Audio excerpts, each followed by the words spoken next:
The Triumph of Magnanimity. Stem Publishing, Samuel Ridout, King Saul. Chapter 18. The Triumph of Magnanimity. 1 Samuel 24. David has opportunity, in the absence of Saul, who has gone to meet the Philistines, to remove from the threatened hiding place of Ziph to a new asylum among the strongholds of En-Gedi. When we remember that all of this took place in the wilderness of Judah, David's own tribe, it increases the pathos of his position. He had in a certain sense come unto his own, and his own had not received him. It might be added, even his brethren did not believe on him. This, however, is of course only speaking of him as a type of a greater than himself. His refuge now is En-Gedi, the fountain of the goat. The high hills are a refuge for the wild goats, and this rugged mountain tract no doubt afforded shelter for many of these climbers, and David too was like a goat, may we say, a scapegoat sent into a land cut off? But here, amid the frowning crags with their frequent caves, is the fountain still. He is not cut off from that refreshment which is here suggested. How blessed it is that the child of God, in all his conflicts and efforts to escape from the assaults of the flesh, never need depart from that upspringing well which is for him. Indeed, our Lord's own promise to the woman of Samaria reminds us that faith carries this fountain with it wherever it goes. Faith may have to leap, as it were, from crag to crag of harsh peaks, with scant footing, all the while pursued by bitter hatred, and yet it has with it the well of water springing up unto everlasting life, which ensures freshness of spirit.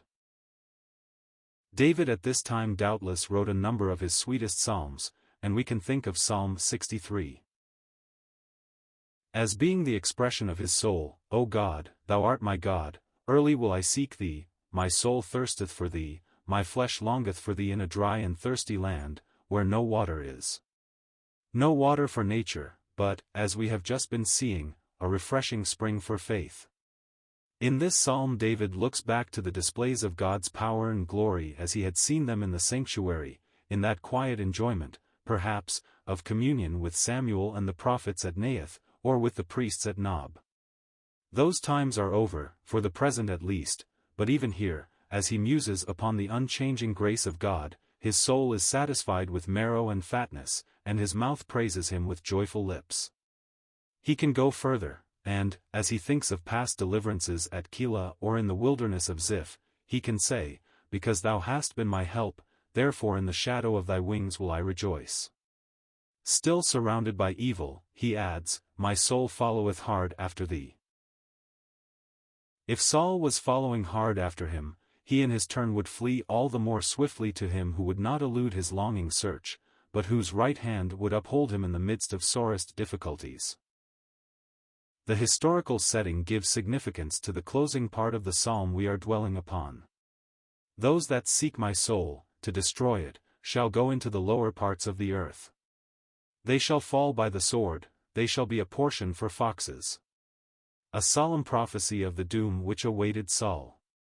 The king, he adds, shall rejoice in God, not now poor Saul who had forfeited all right to the title, but himself, the anointed of Jehovah, and looking forward to the true king who shall reign in righteousness. Every one that sweareth by him shall glory, but the mouth of them that speak lies shall be stopped. The liar par excellence is the Antichrist, the man of sin, who opposeth and exalteth himself, and if David is a type of the true anointed of Jehovah, so Saul has the bad eminence of representing the Antichrist. Saul's campaign against the Philistines, like all his work, was of but a partial character. In fact, we do not learn of any details here, or whether there was a real clash of arms. As soon as he can turn away from the Philistines, he resumes the more congenial task to which he had set himself, of seeking David's life. And now it would seem that nothing could keep the hunted fugitive from falling into his hands. Just here, however, where evil reaches its most triumphant height, it falls most signally before that faith whose weapons are not carnal, but mighty through God. David and his men have hidden in the recesses of one of the caves which abound in the chalk cliffs of the land. Saul himself enters the very cavern in which they have found refuge, but he was alone, and now, when the two were brought in contact, in the providence of God, it is not the triumphant host of Saul that masters the trembling flock of David, but the solitary king who puts himself in the very grasp of him whom he was calling his bitter enemy. Here indeed is a situation, an opportunity at last, of which David's men would be quick to avail themselves. Here is now a chance for him to be rid once and for all of this unrighteous persecutor. His men even quote the words of the Lord as justifying David in taking his case into his own hands. Exactly when these words were uttered we do not know, most probably in one of the Psalms to which we have already referred.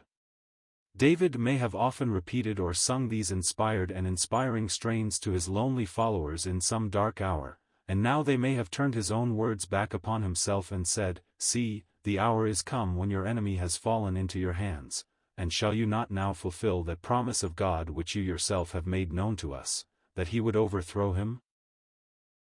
What a temptation it was! And did not all seem most providential? Who would fail to justify this hunted man in delivering himself from the grasp of such hatred? We do not read, however, that there was the slightest movement on David's part to follow the advice of his men. He does, however, creep so close up to Saul that he can cut off a part of the skirt of his garment, most likely with the trusty sword he held in his hand. Even this act touches the sensitive conscience and heart of this beloved man, who would not dishonor even in this way the dignity of him whom he ever calls the Lord's anointed. But how easy it would have been to plunge his sword into the bosom of Saul. No such thought, however, is in his mind. Our Lord, when Judas and the officers of the law closed in upon him in the Garden of Gethsemane, showed his almighty power in that they went backward and fell to the ground.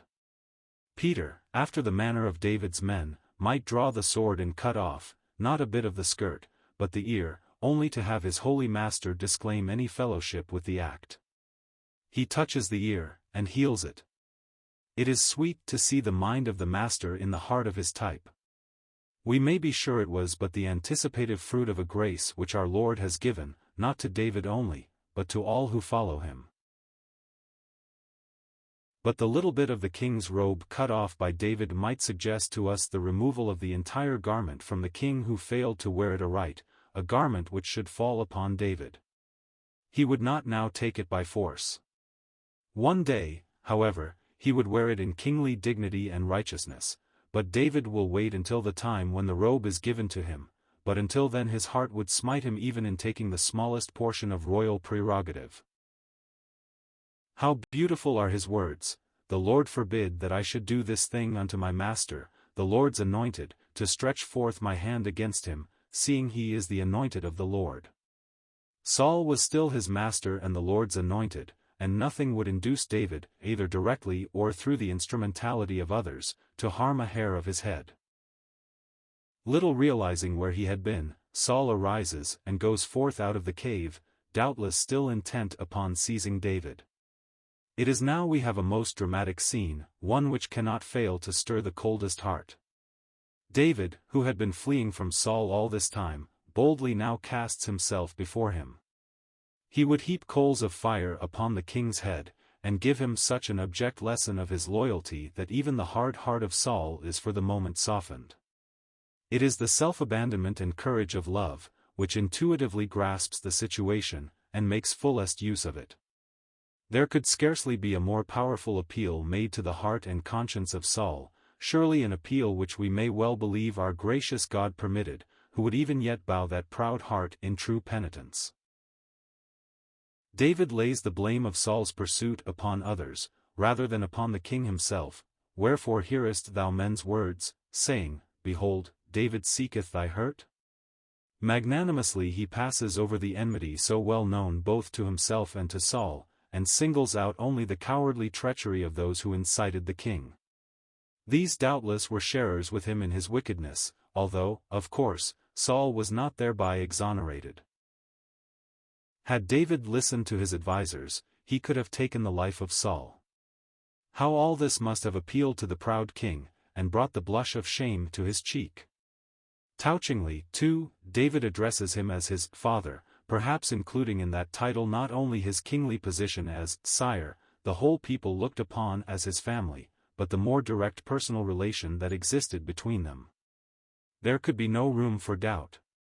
David held in his hand the witness that he could have slain Saul, a witness of his own integrity and of Saul's perfidy. He now takes higher ground, and appeals his whole case to the Lord to judge between them, and goes further to speak of the solemn time of vengeance which must fall if Saul persists in his course, but David leaves it all in God's hands, illustrating that word, "Dearly beloved, avenge not yourselves, for it is written, Vengeance is mine, I will recompense, saith the Lord." He too had been heaping coals of fire upon his enemy, and overcoming evil with good.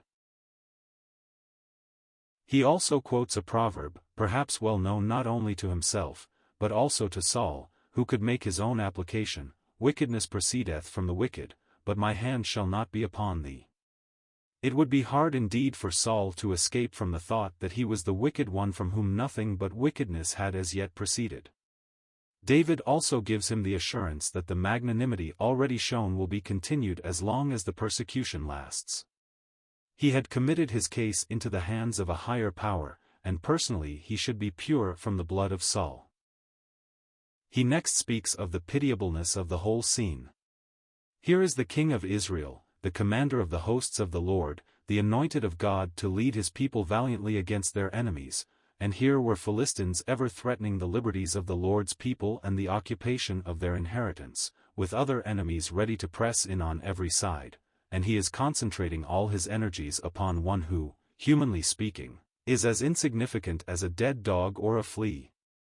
How contemptible, and well-nigh ludicrous, was it all. Calculated, indeed, to stir any lingering embers of self-respect which might remain among the ashes of the desolate hearth of Saul's cold heart.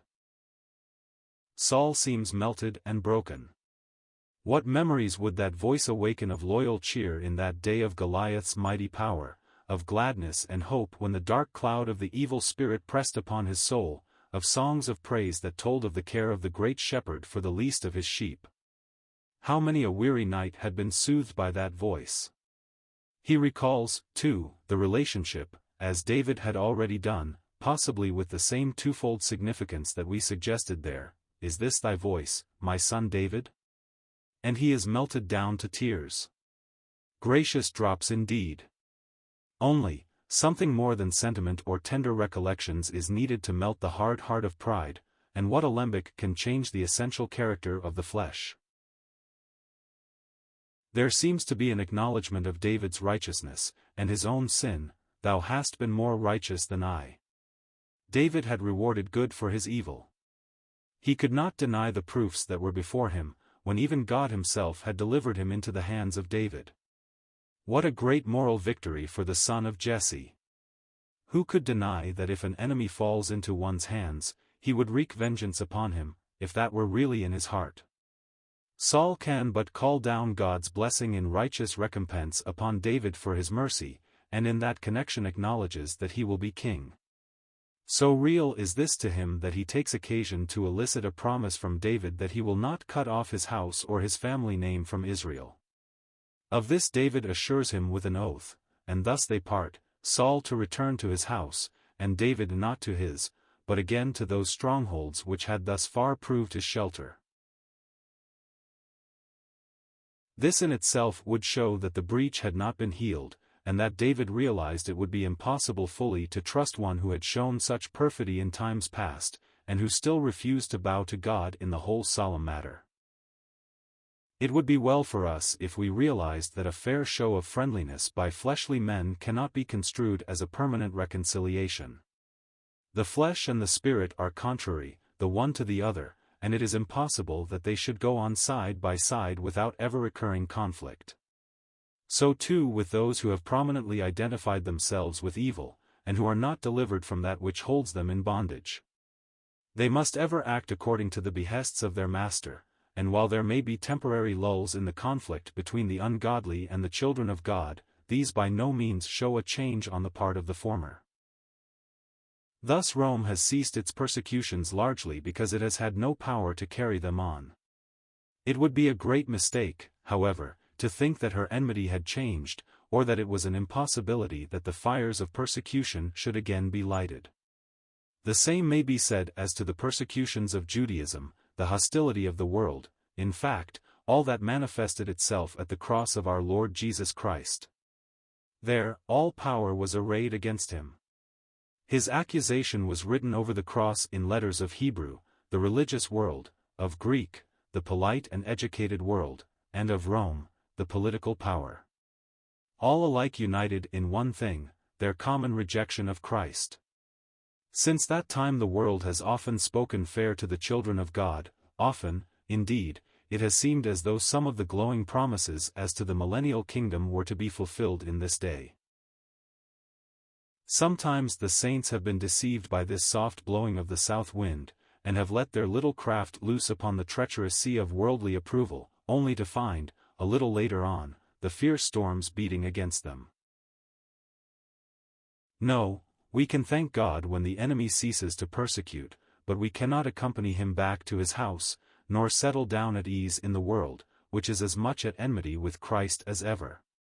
The stronghold is our only place until these calamities be overpassed.